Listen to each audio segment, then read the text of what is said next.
자, 그래서 앞선 시간에 했던 이야기를 계속하자면은 결국 우리가 얘기하는 오비탈, 우리가 보통 얘기하는 오비탈이라고 하는 것은 이제 수소 원자의 전자의 슈레딩거 방정식을 풀었을 때 나오는 솔루션을 오비탈이라고 하게 됩니다.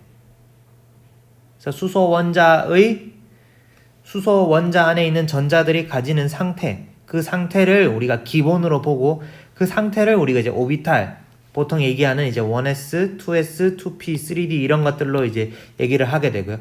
그리고 이런 것들을 기반으로 우리가 나중에 좀 더 복잡한 시스템의 오비탈을 이제 이야기를 하게 됩니다.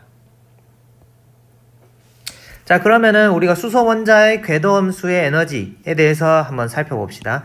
자, 그래서 수소 원자의 솔루션을 풀면은 우리가 이제 R, NL, 그 다음에 Y, LM으로 주어진다고 했었죠. 그죠? 그러면은 이 식이 있을 때, 자, 주 양자수가 N, 이때 이제 주 양자수 N은 뭐에 관계가 되냐면은 결국에는 에너지에 관계가 된다는 것을 우리가 알 수가 있습니다. 그래서 이 식을 슈레딩거 방정식에다가 집어넣고 앞에 있던 그 처음에 있던 이제 7.4식에다가 집어넣고 토탈 에너지를 구해보면은 여러분들이 한번 해보세요. 토탈 에너지를 구하면은 토탈 에너지는 이제 다음과 같이 구해지게 됩니다. 8 입실론 제로 스퀘어 h 스퀘어 n 스퀘어 분의 me 2사승. 자, 여기에서 me는 이제 전자의 질량이고, 그죠? 매스고, 얘는 그냥 기본 전하 charge가 되고요. 그 다음에 입실론 제로는 유전율, 플랑크 상수. 즉, 이 앞에 있는 이 덩어리는 전체로 다 그냥 상수가 되게 됩니다. 상수가 되고요. 그 다음에 보어 반지름은 우리가 앞서서 A0라고 했을 때 A0는 파이 me E 스퀘어 분의 입실론 제로 하 스퀘어. 이렇게 길이의 단위로 정의가 된다고 했죠. 길이의 단위. 디스턴스 유닛으로 정의가 되게 되고요. 그래서 이것은 우리가 이제 0.529 옹스트롬 보호 반지름이라고 부르는 어떤 숫자로 떨어지게 됩니다. 그래서 이 숫자를 우리가 이제 보호 반지름이라고 일단 편의상 지금 요런 덩어리가 많이 나오기 때문에 요런 덩어리에 요런 이제 상수의 덩어리가 많이 나오기 때문에 특별히 얘를 이제 우리가 보호 반지름이라고 많이들 줄여서 이야기를 하고요. 자, 보호 반지름을 이용을 해서 이 위에 있는 식을 다시 정리를 하면은 마이너스 8파이 입실론 제로 A0 분의 E 스퀘어. 즉 앞에 있는 상수들을 다 계산하면은 요런 숫자가 나온다는 거예요. 마이너스 2.179 곱하기 10의 마이너스 18승 줄을 n제곱으로 나눈 것. 그래서 요거를 일렉트론 볼트, 전자 볼트 단위로 바꾸면은 마이너스 13.60 일렉트론 볼트, n제곱분의 마이너스 13.60 일렉트론 볼트가 된다라는 것을 여러분들이 유도를 할 수가 있습니다. 그리고 여기 보면 이제 n제곱분의 1로 주어지기 때문에 우리가 맨 처음에 얘기했던 즉 수소 원자의 어떤 그 수소 원자 스펙트럼에 있어서 진동수의 차이는 즉 델타 E는 플랑크 상수 곱하기 진동수의 차이라고 할 수 있고 이 진동수의 차이는 결국에는 앞에 있는 이 상수를 우리가 이제 리드버그 상수라고 하고요. 어떤 마이너스 리드버그 상수의 n1의 제곱분의 1 빼기 n2의 제곱분의 1로 주어진다는 것을 바로 이 식으로부터 우리가 가볍게 유도를 할 수가 있죠. 자, 그 다음에 이제 오비탈의 모양에 대해서 대체적으로 알기 위해서 방사방향이라고 하는 거는 radial direction. 방사방향이라고 하는 거는 중심으로부터 이렇게 이제 밖으로 뻗어나가는 것을 우리가 이제 방사방향이라고 하게 됩니다. 그래서 이제 방사방향 확률 분포함수 probability density function 줄여서 보통 이제 PDF라고 우리가 이제 많이들 얘기를 합니다. 그래서 중심에 이렇게 원자 핵이 있을 때 여기에서부터 거리 R만큼 떨어졌을 때 여기 이제 dr만큼의 아주 얇은 두께를 가진 어떤 껍데기가 있다고 해봐요. 그 껍데기 안에 전자가 있을 확률을 우리가 이제 probability density function으로 얘기를 할 수가 있습니다.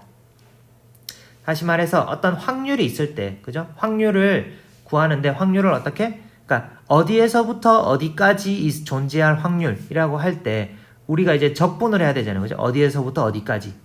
그러니까 그 적분의 대상이 되는 애를, 그러니까 적분을 할 때 여기 이제 거리를 우리가 곱하잖아요. 그죠? dx. 얘가 이제 거리, 디스턴스의 디멘전이니까, 차원이니까, 얘는 아주 그 dx만큼의 아주 짧은 거리 안에서 이제 그 확률이 있을 수 있는 density를 의미하는 거죠. 그러니까 요거 곱하기 요거를 했을 때, f 곱하기 dx를 했을 때, 최종적으로 이제 probability가 된다는 거예요. 그래서 적분한 결과가 확률이 되는 거고요.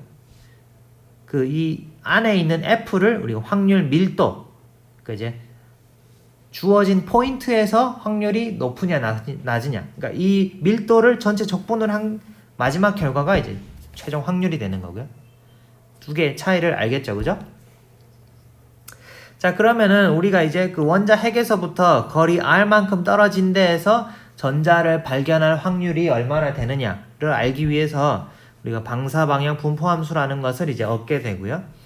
그래서 얘를 얻기 위해서는 원래는 이제 그 함수가 아까도 얘기했지만 이 싸이 함수가 r과 y의 함수로 나타나지는데, 즉 여기에서 그리고 이제 파동함수에 우리가 이제 제곱을 했을 때 그거를 우리가 이제 확률 밀도라고 해석한다라고 했잖아요. 그죠?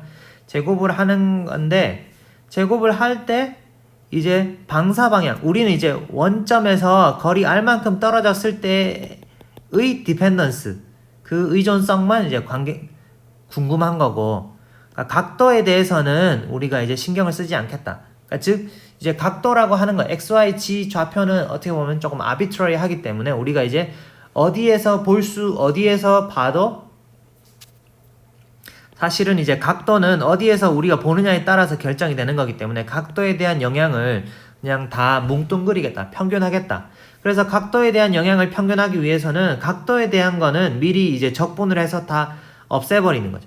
무슨 말이냐 하면은 이제 전체 우리가 확률을 구할 때에는 전체 어떤 그 얘 확률을 구할 때에는 결국에는 r 제곱 사인 세타 dr d 세타 d 파이, 그러니까 r 세타 파이 세 가지의 이펙트에 대해서 다 적분을 해야 되는 거잖아요. 그죠? 그런데 우리가 이제 r 방향은 남기고 나머지 세타 파이에 대해서만 우선 적분을 하겠다.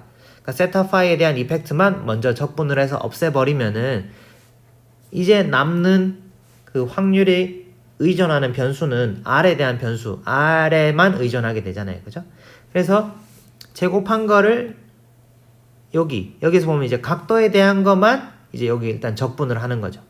그러니까 r은 냅두고, r제곱은 냅두고, 이제 세타 파이에 대한 텀만 이제 왼쪽으로 쫙 몰아가지고, 이제 파이는 0에서 2파이까지, 세타는 0에서 파이까지 이렇게 적분을 쭉 하면은 요것은 정적분을 했기 때문에 어떤 컨스턴트로 이제 변하게 되는 거죠. 그죠? 그래서 남는 거는 r제곱 요 방사방향 함수의 제곱 곱하기 dr 요 텀만 이제 남게 되는 겁니다. 그래서 우리가 이제 전자 밀도를, 그러니까 웨이브 펑션은 우리가 앞서서 봤었잖아요. 그죠? 요 r, 그러니까 여기 지금 요 있는 radial distribution 펑션은 r, n, l에 대한 함수가 되겠고요. 그 다음에 그러니까 이것을 우리가 이제 확률 밀도로 컨버전을 시키면은 요렇게 r제곱, rnl 요게 돼야 된다는 거죠. 그러니까 여기 앞에 r제곱이 붙는 이유는 바로 자코비안 때문이잖아요. 그죠? 적분할 때의 그 두께. 지금 무슨 말이냐 하면은 우리가 이제 적분을 수행을 할 때 여기에서 구면좌표에서 적분을 할 때 두께가 요렇게 이제 r이 짧을 때 요 껍데기랑 큰 r에 대한 요 껍데기, 요 큰 r일 때 요렇게 이제 dr만큼의 두께를 가진 껍데기 부피를 비교를 해보면은 당연히 r이 훨씬 클 때 요 껍데기의 부피 자체가 더 늘어나잖아요. 그죠? 여러분들이 생각을 해보면은 그 구면이라는 거의 그 특징 때문에, 그죠? 지금 그림이 약간 좀 삐뚤음하지만은 그렇기 때문에 요 r 제곱 텀이 붙게 되는 겁니다. 그러니까 자, 파동함수를 보았을 때 파동함수적으로는 지금 여기가 이제 원자 핵인데 1s 오비탈은 원자 핵에서의 그 파동함수의 값이 가장 높은데 사실은 원자 핵에서 발견할 확률은 이 R제곱 텀이 곱해져 있기 때문에 R제곱 텀이 곱해져 있기 때문에 원자 핵에서 발견한 확률은 사실은 점점점 작아진다는 거예요. 무슨 말이냐 하면은 여기 가운데 점 근방에서는 얘가 가질 수 있는 부피 자체가 워낙 작기 때문에 확률로 따지면은 이제 여기선 0에서 시작해서 어떤 피크를 쳤다가 이제 이렇게 R이 커질수록 다시 내려오는 이런 함수가 된다는 거죠.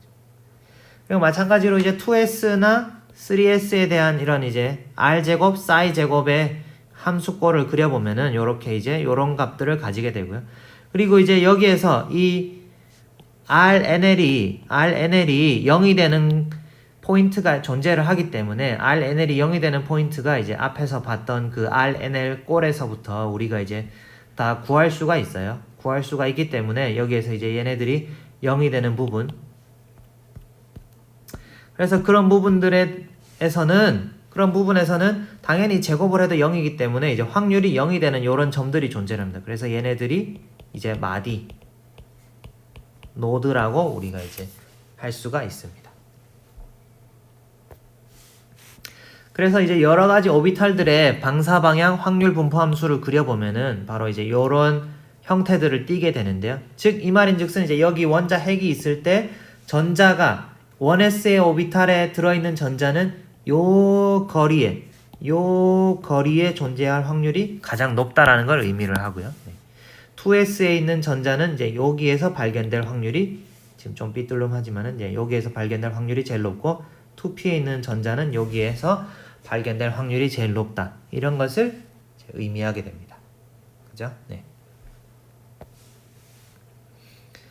그래서 여기까지가 이제 수소 원자의 오비탈, 수소 원자의 슈레딩거 방정식을 풀었을 때 우리가 얻을 수 있는 결과들에 대한 어떤 요약이 되겠습니다.